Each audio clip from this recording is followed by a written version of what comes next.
I am from TUSD, born and raised in TUSD.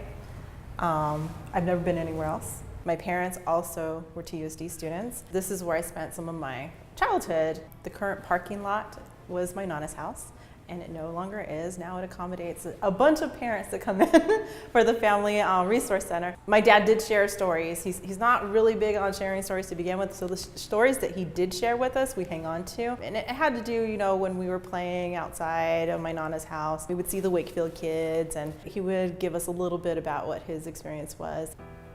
His ethnicity, being Mexican-American, was always looked at as negatively. In particular, corporal punishment for speaking their native language. These are the stories that we carry as we look at advocating for students. Why do we have these classes? Why do we have these programs? Why do we have this department? Why is it necessary? And if we have those connections, it's going to always, prevent. It's going to be preventive, and it's going to be supportive. We don't have teachers manhandling students to get them forcibly out of a classroom. My father, he did have that experience in an algebra class because he asked a peer a question.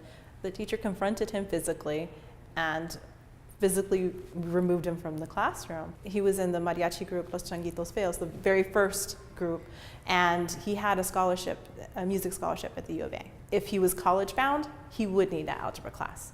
And so things like that, like decisions, the actions that impacted our students then, we don't want that to ever happen again.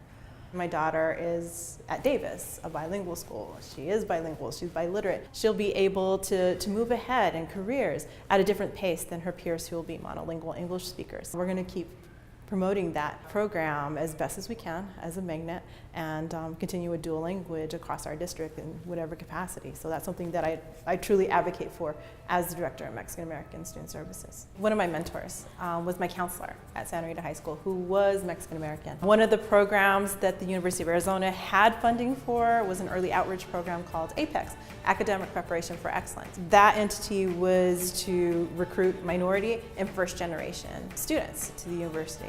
The skills and the conversations we had and the mentoring we had, we were able, I felt, to see our options as college-bound students. I ended up getting a job through the same organization, APEX. That's kind of, full circle and giving back, and eventually I get into teaching.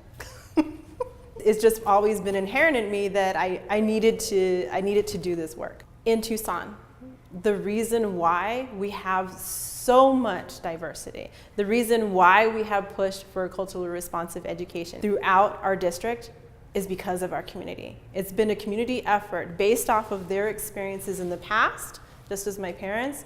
They knew what kind of teachers we needed to have in our classrooms. They knew what kind of administrators we needed. That's something that I've always worked towards, and that's how I ended up in Tucson Unified.